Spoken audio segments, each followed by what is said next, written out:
1281 میں جب Ertugrul Ghazi نے وفات پائی تو اس وقت کائی قبیلے کے پاس صرف سوغوت شہر یا پھر اس کے علاوہ 1-2 قبائل کی قیادت تھی جو کہ وراثت میں عثمان غازی کے حصے میں آئی تھی۔ عثمان غازی نے اس قبائلی سرداری کو ایک سرحدی ریاست تک پہنچانے اور پھر سرحدی ریاست سے ایک سلطنت کی بنیاد رکھنے تک بڑی کامیابی حاصل کی تھی۔ اور جب عثمان غازی کا انتقال ہوا تو انہوں نے اپنے بیٹے اورحان کے لیے جو وراثت چھوڑی وہ اس سے کہیں زیادہ تھی جو انہیں اپنے والد ارطغرل غازی سے ملی تھی۔ اگرچہ عثمان غازی نے سلطنت عثمانیہ کی بنیاد ڈال دی تھی لیکن ابھی تک کوئی باقاعدہ انتظامی طریقہ کار یا پھر منظم فوج نہیں تھی۔ ریاست کے پاس نہ تو پیسہ تھا اور نہ ہی بحریہ تھی، یہاں تک کہ ابھی تک عثمانیوں کے پاس کوئی بندرگاہ بھی نہیں تھی۔ اس لیے اورحان غازی کو اپنے والد کی جانب سے ملی ہوئی سلطنت کو ایک منظم ریاست میں تبدیل کرنے کے لیے انہیں کافی کوششیں کرنی پڑیں۔ جب عثمان غازی کا انتقال ہوا تو اس وقت اورحان بے کی عمر تقریباً 40 سال تھی۔ اپنی زندگی کے آخری سالوں میں انہیں اپنے والد عثمان غازی کی بیماری کی وجہ سے انہوں نے سلطنت کا انتظام سنبھالا اور بہت سی کامیابیاں حاصل کی۔ جب بورسا کا محاصرہ جاری تھا تو انہوں نے 1321 میں مدانیہ پر قبضہ کر لیا اور وادی اسقاریہ سے بحیر اسود کے ساحل تک کے علاقوں کی فتوحات کے لیے انہوں نے کونور الب کو روانہ کیا، جبکہ آگچا کوچا کو انہوں نے ازمید کو فتح کرنے کے لیے روانہ کیا۔ عثمان غازی کے یہ دونوں کمانڈر کامیاب رہے اور انہوں نے دوزہ اور اس کے گرد و نواح اور سپانچا جھیل کے گرد و نواح کے علاقوں کو تھوڑے ہی عرصے میں فتح کر لیا۔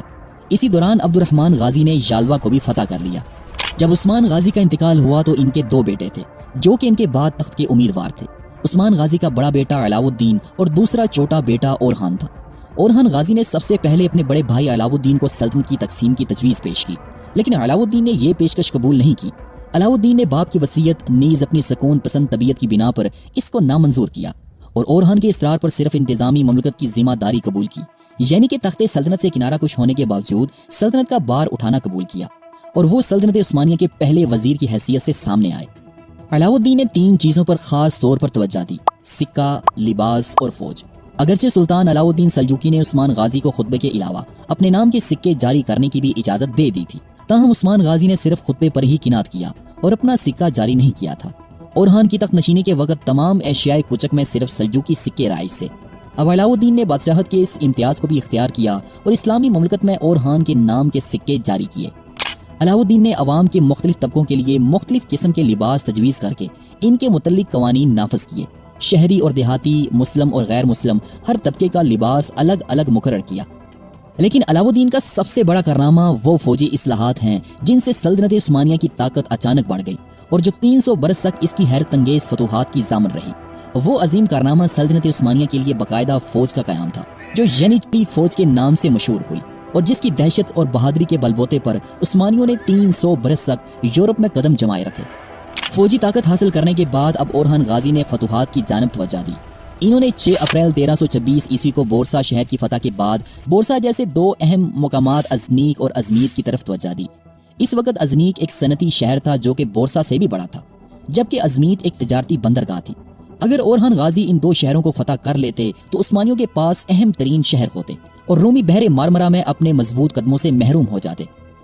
ازنیک شہر پر قبضہ کرنے سے پہلے خلیج ازمید کے جنوبی ساحلوں کو کارا مرسل بے نے فتح کر لیا تھا، جبکہ کنڈیرا کے آس پاس کے علاقے کو آگچا کوچا نے اور کارتل کے قریب اسکودار اور اس کے شمال میں سماندرا قلعے کو کونور الب اور عبد الرحمن غازی نے فتح کر لیا تھا۔ ازنیک شہر کی ناکہ بندی اور محاصرہ عثمان غازی کے آخری ایام میں شروع ہوا تھا۔ اورحان غازی جب حکمران بنے تو انہوں نے اس شہر کی ناکہ بندی سخت کر دی اور محاصرے کا دائرہ کار وسیع کر دیا۔ اس دوران مفتوحہ علاقوں میں یونانیوں کے ساتھ ترکوں کے اچھے سلوک کی وجہ سے ازنیک کے آس پاس کے یونانیوں نے شہر کے لوگوں کو ترکوں کا ساتھ دینے کا مشورہ دیا اور کچھ لوگ ترکوں کی طرف سے جنگ میں شامل ہو گئے، لیکن ازنیک شہر چاروں طرف سے سخت ترین دیواروں سے گھرا ہوا تھا، اس لیے یہ زیادہ محفوظ تھا اور تعمیر کے لحاظ سے یہ اناطولیہ میں مشرقی رومی سلطنت کا سب سے مشہور شہر تھا۔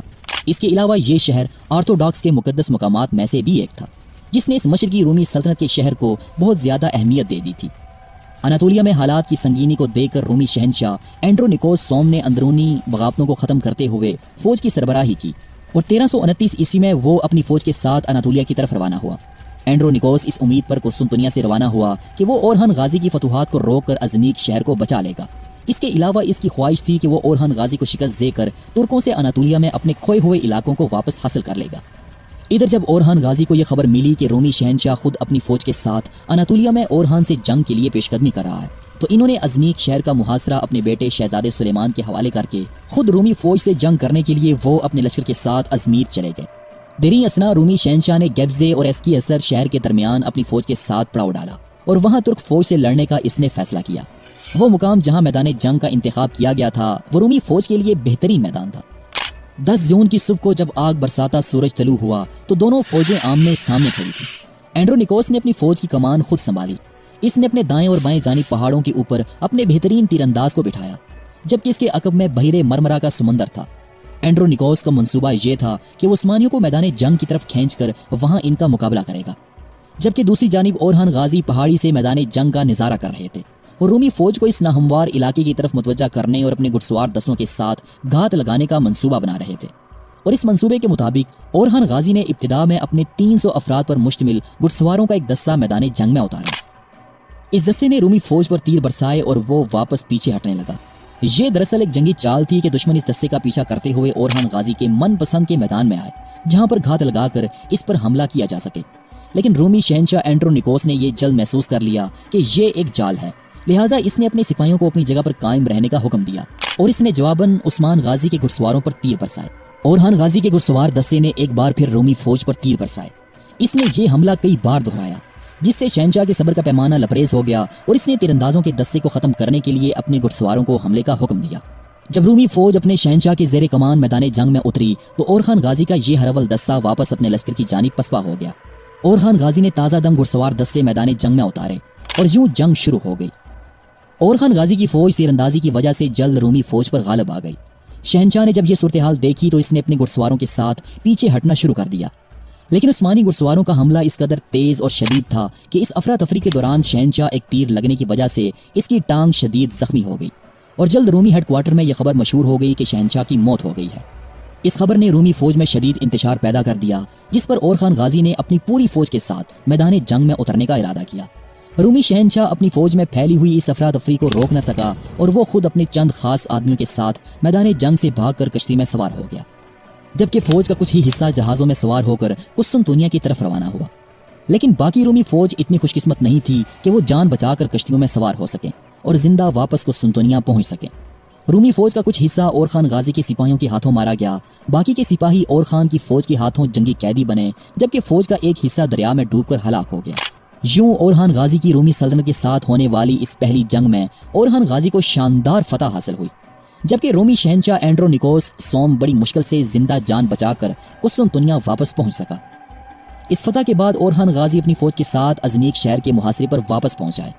رومی شہنشاہ کی فوج جو کہ ازنیک شہر کی واحد امید تھی، اورخان غازی کے ہاتھوں شکست کھا کر واپس قسطنطنیہ چلی گئی۔ اس شکست کے بعد ازنیک شہر کی تمام امیدیں دم توڑ گئیں اور اہل شہر کے لیے اب ہتھیار ڈالنے کے سوا اب کوئی چارہ نہ تھا۔ یوں اناطولیہ میں مشرقی رومی سلطنت کا یہ سب سے اہم ترین شہر ازنیک عثمانی سلطنت کے قبضے میں آ گیا۔ 1331 عیسوی میں ازنیک شہر کی فتح کے بعد اورخان غازی فاتحانہ اس شہر میں داخل ہوئے۔ اورخان غازی نے لوگوں کو اجازت دی کہ وہ اپنا سامان لے کر شہر سے جا سکتے ہیں۔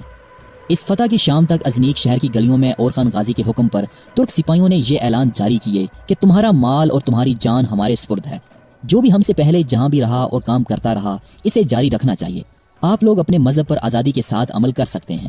اس کے بعد ازنیک شہر کا کمانڈر جہاز کے ذریعے اپنے سپاہیوں کے ساتھ قسطنطنیہ واپس چلا گیا، لیکن اورخان غازی کے اچھے رویے کی وجہ سے زیادہ تر لوگوں نے ازنیک شہر میں ہی رہنے کو ترجیح دی اور بہت کم لوگوں نے شہر کو خالی کیا۔ اناطولیہ میں موجود بازنطینی سلطنت کے تمام بڑے شہروں کو عثمان غازی کے بیٹے اورخان غازی نے فتح کر لیا تھا۔ رومیوں کے 3 بڑے شہروں میں سے 2 بورسا اور ازنیک عثمانی سلطنت میں شامل ہو چکے تھے، جبکہ ازمید کا محاصرہ برابر جاری تھا۔ اب اگر یہ کہا جائے تو غلط نہ ہوگا کہ اناطولیہ میں رومی سلطنت اپنے مضبوط قدموں سے محروم ہو چکی تھی۔ بازنطینی شہنشاہ نے ان دونوں شہروں میں سے ازمید شہر کو زیادہ اہمیت دی اور یہاں انہوں نے کھل کر اورخان غازی کے لشکر کے خلاف مزاحمت جاری رکھی۔ اب چونکہ ازمید شہر ایک بندرگاہ تھی، اس لیے اورخان غازی کو اس محاصرے میں کوئی خاص کامیابی حاصل نہ ہو سکی۔ اورخان غازی بحریہ کی ضرورت کو بڑی اچھی طرح سے سمجھتے تھے، لہٰذا اورخان غازی نے عثمانی کمانڈر کارا مرسل بے کو، جو کہ اس سے پہلے کیراسی قبیلے کے پاس بحری خدمات سر انجام دے چکے تھے اور جو کہ بحری جہازوں کی اچھی طرح سے معلومات رکھتے تھے، انہیں اورخان غازی نے خلیج ازمید میں ایک بحری جنگی جہاز بنانے کا حکم دیا۔ ازنیک شہر کی فتح کے ٹھیک 3 سال بعد 1334 عیسوی میں اناطولیہ میں موجود بازنطینی سلطنت کا ایک اور اہم شہر گیملک عثمانیوں کے قبضے میں چلا گیا۔ گیملک کی فتح کے ٹھیک 4 سال بعد 1338 عیسوی میں اورخان غازی نے ارموترو شہر کو بھی فتح کر کے اسے عثمانی سلطنت میں شامل کر لیا۔ ان فتوحات کے بعد اب اورخان غازی کی نظریں آخری بازنطینی شہر ازمید پر لگی ہوئی تھی۔ رومی شہنشاہ جو کہ ازمیر شہر کی اہمیت کو اچھی طرح سے سمجھتے تھے، انہوں نے اس شہر کا انتظام صرف شاہی خاندان کے افراد کو ہی دیا تھا جن پر انہیں حد سے زیادہ اعتماد ہوا کرتا تھا۔ اس وقت ازمیر شہر کی حکمرانی شہزادی ماری کے بھائی کالانیس کی حکمرانی میں تھا۔ اورحان غازی کے محاصرے کے دوران کالانیس نے محاصرے سے تنگ آ کر اپنے سپاہیوں کے ساتھ قلعے سے نکل کر اس نے اورحان غازی کی فوج پر حملہ کر دیا، لیکن اس حملے کے نتیجے میں اس کی جان چلی گئی۔ شہر کے گورنر کے قتل ہونے کے بعد عثمانی سپاہیوں نے کالانیس کے سر کو کاٹ کر اپنے نیزے پر بلند کیا، جس پر قلعے کے محافظوں کے حوصلے پست ہو گئے، اور اپنے گورنر کی اس بے بسی کی موت پر شہر میں موجود بازنطینی سپاہیوں نے ازمیر شہر کو اورحان غازی کے حوالے کرنے پر وہ راضی ہو گئے۔ اورحان غازی کی ان فتوحات کی وجہ سے عثمانی سلطنت اناطولیہ میں موجود باقی ترک ریاستوں میں سب سے زیادہ مضبوط اور طاقتور ترین ریاست بن چکی تھی۔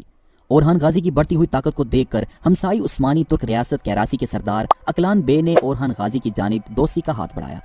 کیراسی ترک بھی کسی زمانے میں عثمانیوں کی طرح ہجرت کر کے اناطولیہ میں آباد ہوئے تھے، اور جہاں انہوں نے عثمانیوں کی طرح اناطولیہ میں موجود بازنطینی سلطنت سے ان کے علاقوں کو چھین کر اپنے قبیلے کیراسی کی حکومت قائم کی تھی۔ کیراسی قبیلے کا ایک پلس پوائنٹ یہ بھی تھا کہ انہوں نے اورحان غازی کے والد عثمان غازی کے دور سے ہی عثمانیوں کی جانب اپنی دوستی کا ہاتھ بڑھایا ہوا تھا، اور ان کی قرابت داری برسوں سے جاری تھی، یہاں تک کہ اکلان بے نے اپنے چھوٹے بیٹے ترسن بے کو اورحان غازی کے پاس بھیجا تاکہ وہ عثمانی مدارس میں تعلیم حاصل کرے اور اورحان غازی کے زیر نگرانی ان کے بیٹے کی پرورش ہو۔ اورحان غازی نے کیراسی شہزادے ترسن کو اپنے بچوں سے کبھی بھی الگ نہ کیا، اور نہ ہی اسے یہ احساس ہونے دیا کہ وہ یہاں ازنیک میں اجنبی ہے۔ غرض اورحان غازی نے ترسن کی شخصیت کو نکھارنے میں بے حد اہم کردار ادا کیا۔ چند سالوں کے بعد کیراسی قبیلے کے سردار اکلان بے کا انتقال ہو گیا۔ ان کی وفات کے بعد ان کے بڑے بیٹے دیمیر بے نے اپنے باپ کی جگہ قبیلے کی باغ ڈور سنبھالی، تاہم اس کے سخت رویے کی وجہ سے اس کے قبیلے کے چند سرکردہ لوگ اس سے ناراض تھے۔ انہوں نے کیراسی قبیلے کے وزیر حاجی البے سے اپیل کی کہ وہ دیمیر بے کی بجائے اس کے چھوٹے بھائی ترسن بے کو کیراسی تخت پر دیکھنا چاہتے ہیں۔ کیراسی وزیر نے اورحان غازی کو پیغام بھیجا اور انہیں تمام صورتحال سے آگاہ کیا۔ اس پر اورحان غازی نے ترسن بے کو اپنے پاس بلایا اور انہیں ان کے قبیلے کے بارے میں تمام حالات سے انہیں آگاہ کیا کہ کیراسی قبیلے کے لوگ تمہیں کیراسی تخت پر دیکھنا چاہتے ہیں۔ اس پر کیراسی شہزادے نے اورحان بے کا شکریہ ادا کیا، اور ترسن بے نے کیراسی قبیلے کی سرداری لینے کے بجائے اس نے سرداری عثمان بے کے حوالے کرنے کا اعلان کیا۔ ترسن بے کی اس خواہش پر اورحان غازی نے اپنے سپاہیوں کو جمع کیا اور وہ بورسا شہر سے روانہ ہوئے۔ بورسا شہر سے روانگی کے وقت راستے میں رومی صوبہ الوباد پڑتا تھا۔ عثمانی فوجیں یہاں سے گزریں اور انہوں نے اس قلعے کو رومیوں سے چھین کر یہاں عثمانی پرچم لہرا دیا۔ یہاں سے اورحان غازی کی فوجیں کیرماسی میں داخل ہوئیں، جہاں کی حکمران ایک عیسائی عورت تھی جس کا تعلق کیسر روم کی اولاد سے تھا۔ جب اس عیسائی عورت کو اورحان غازی کی آمد کی خبر ملی تو اس نے اورحان غازی سے جنگ لڑنے کی بجائے ذمی کے طور پر سلطنت عثمانیہ سے وابستگی حاصل کر لی، جہاں سے اورحان غازی میحالی چچک روانہ ہوئے۔ یہاں کے بھی عیسائی گورنر نے اورحان غازی کی اطاعت قبول کی اور ذمی کے طور پر اس نے سلطنت عثمانیہ میں شمولیت اختیار کر لی۔ ان تینوں شہروں کی فتح کے بعد اورحان غازی برق رفتاری کے ساتھ کیراسی سرزمین میں داخل ہوئے اور انہوں نے اپنا رخ کیراسی شہر بالک اسیر کی طرف کیا۔ جب اورحان غازی ترسن بے کے ساتھ دارالخلافہ بالک اسیر پہنچے تو کیراسی وزیر اور کیراسی قبیلے کے معززین اورحان غازی کے سامنے پیش ہوئے اور شہر کو انہوں نے اورحان غازی کے حوالے کر دیا، جس کے بعد انہوں نے اورحان غازی کے ہاتھ کا بوسہ بھی لیا۔ یہاں سے اورحان غازی کیراسی امراء کے ساتھ برگما شہر کی جانب روانہ ہوئے، جہاں ترسن بے کا بڑا بھائی بھاگ کر روپوش ہو چکا تھا۔ اس قلعے کے محاصرے کے دوران اورحان غازی نے ترسن بے اور حاجی البے اور ان کے دوستوں کو بلایا اور ان سے کہا کہ اسلامی قانون کے مطابق ایک مسلمان دوسرے مسلمان کے خلاف جنگ نہیں لڑ سکتا، جو کہ اسلام میں حرام ہے، اور اس سے مسلمانوں کا امن خراب ہوتا ہے اور فساد برپا ہوتا ہے۔ یہاں بھائی چارے کا تقاضا یہ ہے کہ آپ کیراسی قبیلے کے معززین کے ساتھ قلعے میں جائیں اور اپنے بھائی سے روبرو ہو کر ملاقات کریں، اور اس ملاقات کے ذریعے اسے امن کے ساتھ اس بات پر قائل کریں کہ وہ اپنے بھائی کے حق میں تخت سے دستبردار ہو جائے۔ یوں نہ تو خون خرابہ ہوگا اور نہ ہی فساد برپا ہوگا۔ کیراسی شہزادے ترسن بے نے اورحان غازی کی اس تجویز کو پسند کیا اور کیراسی قبیلے کے معززین کے ساتھ قلعے کے باہر جا پہنچے۔ کیراسی قبیلے کے یہ معززین اپنے چھوٹے شہزادے کے ساتھ قلعے کی دیوار کے بالکل پاس کھڑے تھے کہ جہاں ترسن بے کے بڑے بھائی نے بڑی بے رحمی کے ساتھ قلعے سے تیر چلا کر اپنے چھوٹے بھائی ترسن بے کو مار ڈالا۔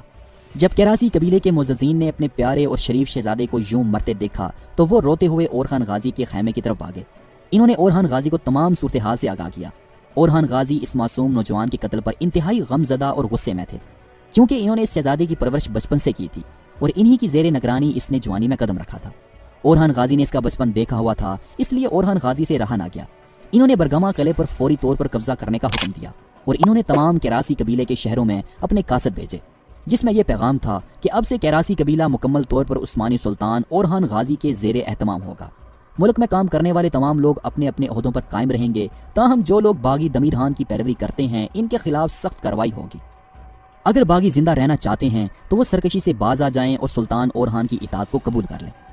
جلد اورحان غازی کے یہ قاصد کراسی قبیلے کے تمام شہروں میں جا پہنچے اور انہوں نے اورحان غازی کے اس حکم کو پڑھ کر لوگوں کو سنایا، جس کے بعد کراسی قبیلے کے شہروں کے حکمرانوں نے شہروں کے دروازے کھول دیے اور اپنے سپاہیوں کے ساتھ اورحان غازی کے پاس جا پہنچے۔ تیمیر خان جو کہ برگما قلعے میں چھپا ہوا تھا، اس نے محسوس کیا کہ اس کے پاس اورحان غازی کے خلاف لڑنے کی طاقت نہیں ہے، تو اس نے اورحان غازی کے سامنے ہتھیار ڈال دیے۔ شہر سے نکل کر اس نے اورحان غازی سے معافی مانگی اور اورحان غازی کے جبے کو بوسہ بھی دیا، لیکن اورحان غازی نے تیمیر خان کو گرفتار کر کے بورسا شہر بھیج دیا، جہاں 2 سال بعد طاعون کی بیماری کی وجہ سے اس کی موت واقع ہو گئی۔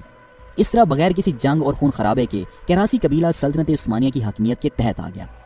اورحان غازی نے کراسی صوبے کا انتظام اپنے بڑے بیٹے سلیمان پاشا کے سپرد کر دیا اور کراسی قبیلے کے معززین کو ان کے عہدوں پر قائم رکھا۔ اس کے بعد بورسا شہر، جس کی تعمیر اب کسی حد تک مکمل ہو چکی تھی، اسے سلطنت عثمانیہ کا نیا دارالحکومت بنا دیا گیا۔ بورسا شہر کا انتظام اورحان غازی نے اپنے چھوٹے بیٹے شہزادے مراد کے حوالے کیا۔ اورخان بے نے اپنے چھوٹے بیٹے کو سنجاق بے کا خطاب دیتے ہوئے اسے اس شہر کا گورنر بھی مقرر کیا۔ کراسی قبیلے کی فتح کے بعد عثمانی سلطنت کی بحری طاقت میں بے شمار اضافہ ہوا، کیونکہ کراسی بحری امور میں انتہائی ماہر اور تجربہ کار تھے، جس کی وجہ سے اورحان غازی کو بے حد فائدہ پہنچا۔ جب اورخان غازی کے بیٹے سلیمان پاشا نے اپنی فوج کے ساتھ مشرقی رومی سلطنت کے آخری شہر کیپڈی کو فتح کیا تو اس وقت مشرقی رومی سلطنت کے پاس اناطولیہ کے ساحل پر بحر مارمرا کے پاس کوئی بھی زمین باقی نہیں بچی تھی۔ جب اورحان غازی اناطولیہ میں رومی سرزمینوں کو فتح کر رہے تھے تو اس دوران رومی سلطنت کے دارالحکومت قسطنطنیہ میں تخت کے لیے لڑائی شروع تھی۔ رومی سلطنت کی تباہی کی ایک بڑی وجہ یہ بھی تھی کہ یہاں تخت کے لیے ہمیشہ جنگیں ہوا کرتی تھیں۔ جب بحر مارمرا کے ساحل پر رومی شہروں کے کمانڈر عثمانیوں کے خلاف جنگ لڑ رہے تھے تو اس وقت رومی شہنشاہ نے اپنے ان کمانڈروں کی مدد کے لیے نہ تو کوئی کمک بھیجی اور نہ ہی اس نے کوئی باقاعدہ فوج تیار کی۔ عثمان غازی اور پھر ان کے بعد اورخان غازی کی پوری زندگی میں شہنشاہ قسطنطنیہ نے سوائے 1 یا 2 جنگوں کے عثمانیوں کے خلاف نہ تو اس کا کوئی مقابلہ کیا اور نہ ہی وہ بہادر جنگجو کے طور پر ان کے سامنے آ سکے۔ سلطنت عثمانیہ اگر رومی سلطنت کا واحد مسئلہ ہوتی تو پھر بھی بات تھی، لیکن جہاں جہاں پر رومی ایک طرف تو تخت کی لڑائیوں میں پھنسے ہوئے تھے تو دوسری طرف ان پر یورپ سے سربیائی اور بلغاریوں کے حملے ہو رہے تھے۔ سربیا کا بادشاہ اسٹیفن ڈوشن ایک مضبوط حریف کے طور پر مشرقی رومی سلطنت پر حملہ آور ہوا اور تھوڑے ہی عرصے میں اس نے مقدونیہ پر قبضہ کر کے اسے اپنی سلطنت میں شامل کر لیا۔ اس فتح کے بعد اس نے اورخان غازی کو ایک پیغام بھیجا جس میں اس نے مشترکہ طور پر کام کرنے اور قسطنطنیہ پر قبضہ کرنے کی اورخان غازی کو پیشکش کی، لیکن اورخان غازی نے اس پیشکش کو ٹھکرا دیا۔ 1341 عیسوی میں جب رومی سلطنت مغرب سے ترکوں اور مشرق سے اپنے اہل مذہب بھائیوں سے پھنسی ہوئی تھی تو اس دوران رومی شہنشاہ اینڈرونیکوس سوم کی اچانک موت ہو گئی۔ 8ویں صدی ہجری یعنی کہ 14ویں صدی عیسوی کے وسط میں بازنطینی سلطنت انتہائی کمزور ہو چکی تھی۔ اس کے مقبوضات جو صدیوں تک یورپ میں دریائے ڈینیوب اور ایشیا میں اناطولیہ اور شام تک پھیلے ہوئے تھے، اب صرف تھریس مقدونیہ کے ایک جز جس میں سالونیکا شامل تھا اور یونان میں سوریا کے ایک بڑے حصے تک محدود ہو کر رہ گئے تھے۔ ایشیائی مقبوضات تو تقریباً تمام کے تمام عثمانیوں کے قبضے میں چلے گئے تھے۔ یورپ میں بھی سربیا کا با اقتدار فرما روا اسٹیفن ڈوشن جزیرہ نمائے بلقان کے نصف سے زیادہ علاقوں پر اپنا تسلط قائم کر کے سالونیکا اور اس کے بعد قسطنطنیہ پر قبضہ کرنے کا خواب دیکھ رہا تھا۔ تخت کی خانہ جنگیوں نے بازنطینی سلطنت کو اور بھی کمزور کر دیا تھا۔ 1338 عیسوی میں شہنشاہ اینڈرونیکس کا انتقال ہوا تو اس کا گرینڈ چانسلر کینٹا کوزین اس کے نابالغ بیٹے جان پیلیولوگس کا ولی اور ملکہ اینا کے ساتھ اس کا سرپرست مقرر ہوا۔ کینٹا کوزین نے صرف اس پر قناعت نہ کی بلکہ اس نے 474 ہجری کے مطابق 1343 عیسوی میں نیکوٹیکا میں اپنے شہنشاہ ہونے کا اعلان کر دیا۔ ملکہ کو یہ بات سخت ناگوار گزری اور اس نے اس کی مخالفت کی۔ نتیجہ یہ ہوا کہ دونوں میں لڑائی چھڑ گئی اور دونوں نے اورخان غازی سے مدد کی درخواست کی۔ اس سے پہلے بھی بعض ترک امیروں نے تخت قسطنطنیہ کے مختلف دعوے داروں میں سے کسی نہ کسی فریق کا ساتھ دیا تھا۔ کینٹا کوزین نے اورخان غازی سے 6000 عثمانی سپاہی مدد کے لیے مانگے اور اس مدد کے بدلے میں اس نے اپنی بیٹی تھیوڈورا کو اورخان غازی کے ساتھ اس کی شادی کرنے کی پیشکش کی۔ اورخان غازی نے یہ شرط منظور کر لی اور 746 ہجری کے مطابق 1345 عیسوی میں اس نے 6000 عثمانی سپاہی کینٹا کوزین کی مدد کے لیے یورپ روانہ کیے۔ کینٹا کوزین نے ان سپاہیوں کی مدد سے قسطنطنیہ کا محاصرہ کر لیا جو کہ ملکہ اینا کے قبضے میں تھا، اور 1 سال کے محاصرے کے بعد خود شہر کے چند لوگوں کی غداری کی وجہ سے کینٹا کوزین کی فوج کے ساتھ عثمانی دستہ قسطنطنیہ شہر میں داخل ہوا اور ملکہ کو مجبوراً صلح کے لیے راضی ہونا پڑا۔ صلح اس بات پر ہوئی کہ کینٹا کوزین اور اس کی بیوی نیز ملکہ اینا اور شہزادہ جان پیلیولوگس تخت نشین کر دیے جائیں گے۔ چنانچہ چاروں کی رسم تاجپوشی ادا کی گئی۔ اس اتحاد کو زیادہ مضبوط کرنے کے لیے کینٹا کوزین نے اپنی چھوٹی بیٹی کی شادی نوجوان شہنشاہ جان سے کر دی۔